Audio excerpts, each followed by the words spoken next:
Hey guys, it's CJ Miller, your friend from Shreveport, Louisiana, uh, right across the Red River from Bossier City, Louisiana. I would love to come. I would love to have you come see us and yeah, bring your tourism dollars to see us, man. Nah, we're pretty good. I'd love to check you out. So let's see, my battery's running low. I get this little thing. I need to charge my battery, so it's running low. Um, yeah, so I'm your friend. I've got the awkward quirkiness of a younger Jeff Goldblum or a much older Jesse Eisenberg. What I want to talk about is the Netflix original series, original content, particularly the series. But I guess it happens on other platforms too. I've got them all, but usually by the time I hear about something that is awesome, and I'm thinking I'm really interested in it, it's like it doesn't get picked up. I don't know, and maybe it's happening more and more because of the pandemic, and people are watching their dollars more. I don't know. Um, I heard about this show, First Kill. Someone introduced me to. It seemed like to me like maybe they took a little bit of some True Blood and a little bit of some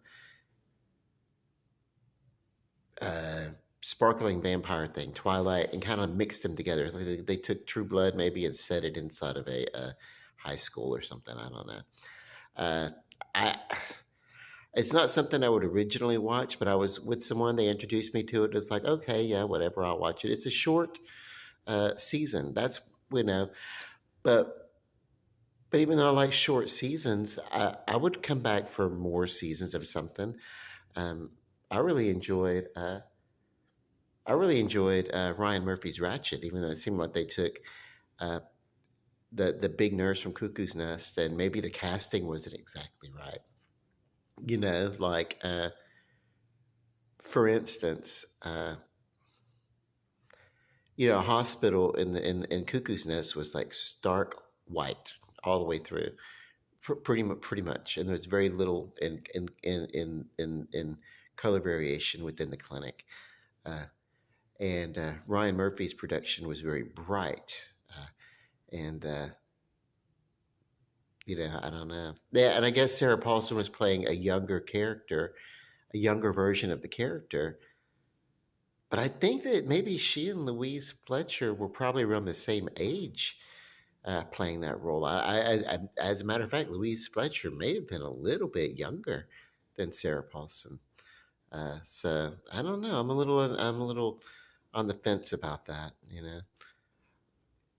The Politician. Ryan Murphy did The Politician.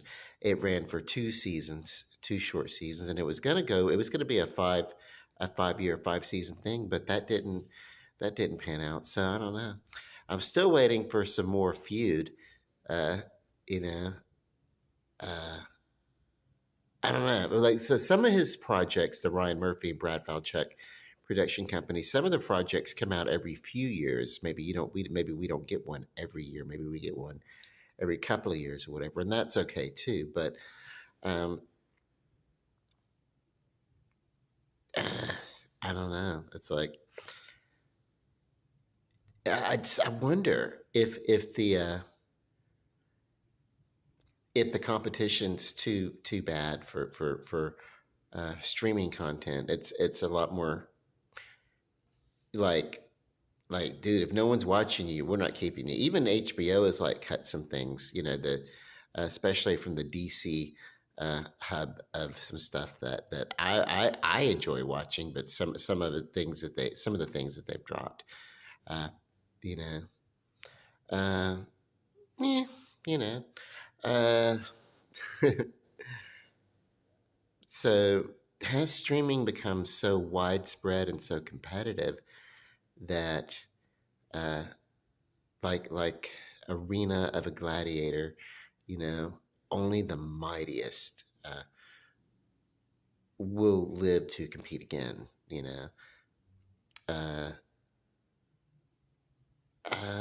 yeah, I don't know.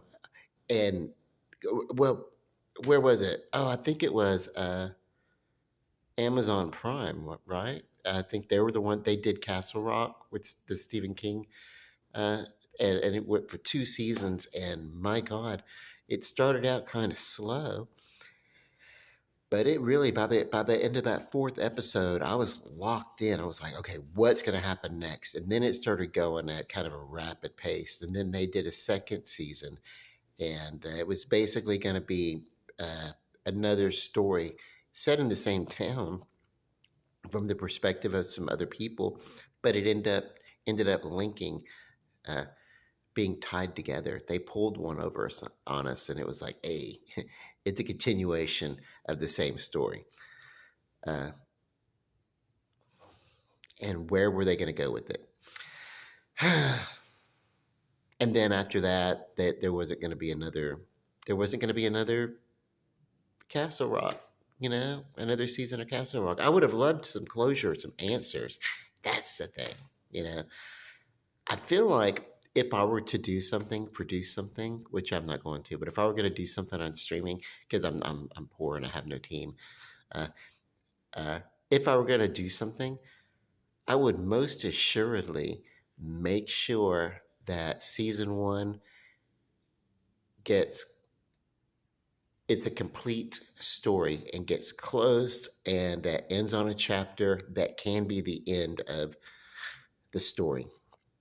And then if it gets a another season, even with the same characters, there can be some tie-in and a continuation of the narrative. But anything that gets continued, uh, uh, or brought forth, it has to be rounded off and closed by the end of that second season. There can be no cliffhangers from season to season to season. Netflix and other streaming networks do not allow the luxury of a cliffhanger. And I can't get myself invested in a show that's going to betray me like an unfaithful lover that leaves me feeling jilted and regretful at the end of the whole experience. Uh, 8 hours of viewing time that I'm never going to get back again. So, yeah. Am I still recording? Yeah, cool. Okay, so I'm almost at the 8 minute mark. Seriously though, is Netflix, because they seem to be worse at it than some of the others, is Netflix the streaming platform where programs go to die?